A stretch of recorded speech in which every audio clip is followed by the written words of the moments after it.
أشهد أن لا إله. In 1979, the mighty Soviet Union marched into the mountains of Afghanistan, confident that within weeks, they would crush a rebellion. But they did not realize they were walking into the graveyard of empires. What began as a small communist coup would soon ignite a holy war, a war that would humble a superpower and give rise to the Mujahideen, the so-called saviors of Islam.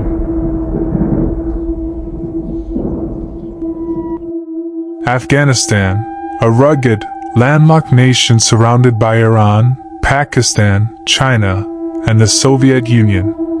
To reach its heart, armies must cross deserts, climb mountains, and pass through hostile territories.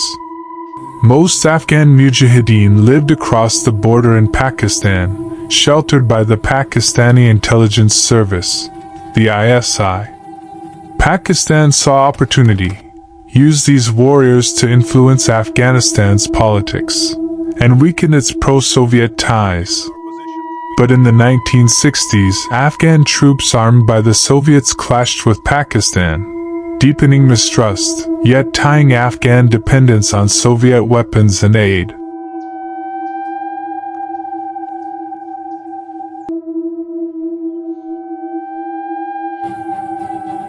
In 1973, Muhammad Daoud Khan, a strong man and cousin to the king, overthrew the monarchy in a bloodless coup. At first, he welcomed the communists, aligning with Soviet ideals, but soon, he grew suspicious of them.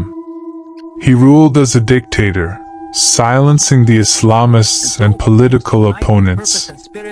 In Pakistan, the ISI trained exiled Islamists, preparing for their return. In 1975, the Islamists launched an uprising, but Daoud's army crushed them. Thousands fled into Pakistan. Daoud then turned west, building ties with Iran, Egypt, and even the United States. The Soviets warned him, "You are abandoning the revolution." But Daoud didn't listen. His defiance would seal his fate. April 1978, Kabul erupted. When a prominent communist, Mir Akbar Khyber, was mysteriously assassinated, the leftist military moved. President Daoud was killed alongside his family. The People's Democratic Party of Afghanistan, PDPA, seized power, led by Nur Muhammad Taraki and Hafizullah Amin. The coup shocked both Moscow and Washington, either had expected it. The Soviets were pleased, but soon grew worried. Taraki's communists launched brutal reforms, banning Islamic schools, imprisoning mullahs, and executing clerics. The countryside began to boil with rebellion.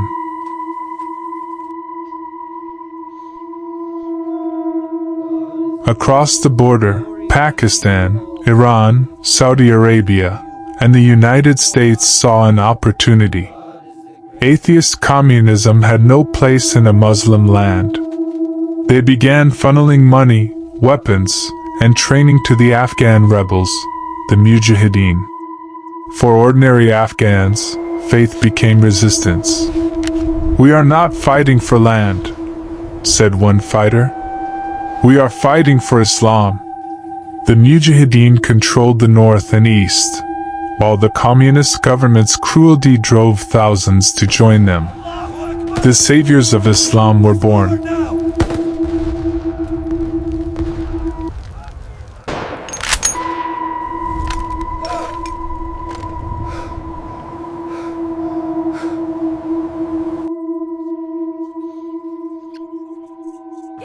By 1979, rebellion spread like wildfire.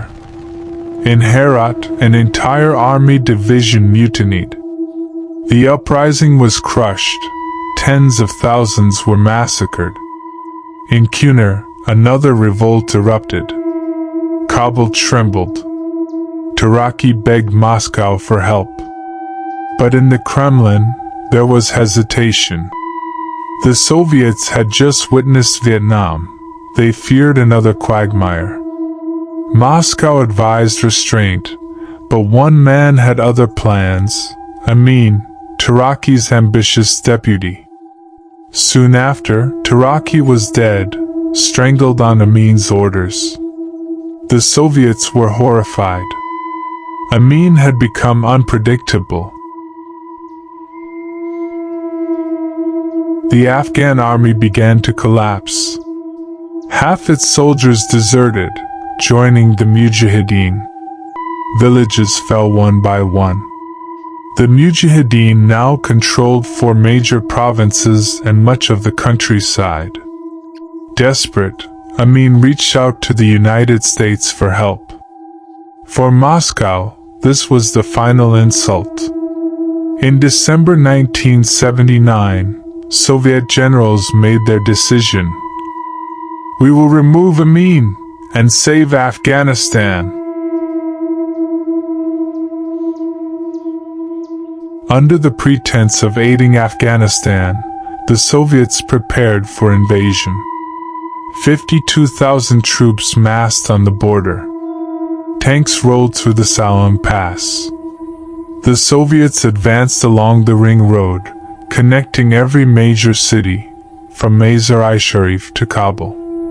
Their plan was clear: seize Kabul, remove Amin, and install a loyal puppet, Babruk Karmal.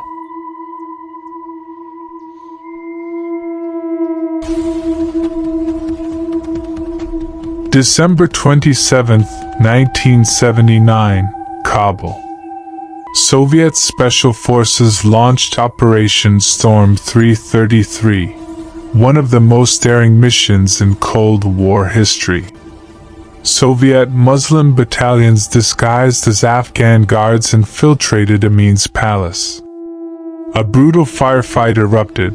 Bullets ripped through the marble halls.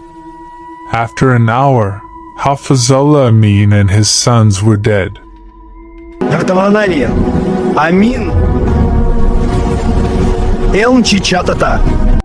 The Kremlin's chosen man, Babruk Karmal, was declared president.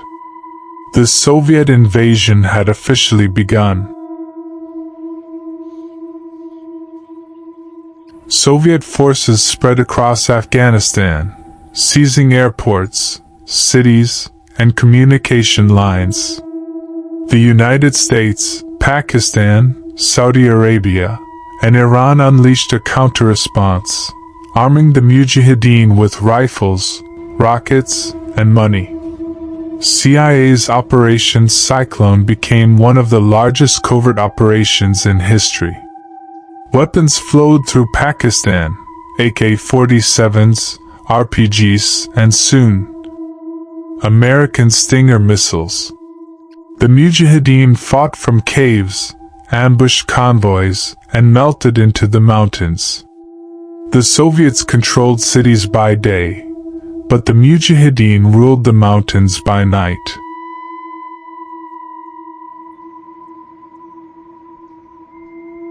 The Mujahideen's strength came not from numbers, but from faith. They drank green tea for energy. They carried rockets on donkey backs across frozen passes. Their chant echoed through the valleys. Allahu Akbar! Soviet aircraft bombed villages mercilessly. But every bomb created 10 more Mujahideen. With each passing year, the Soviet morale broke. Helicopters fell to Stinger missiles. Supply convoys were ambushed.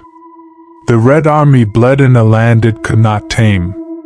By 1989, after nearly 10 years of brutal war, over 15,000 Soviet soldiers were dead, and hundreds of thousands of Afghans killed. The Soviets withdrew, humiliated, exhausted, defeated. The Mujahideen had triumphed. To the world, they were the saviors of Islam, the warriors who brought the Red Empire to its knees. The Soviet invasion of Afghanistan reshaped the world. It ended an empire and birthed new movements that would shape decades to come.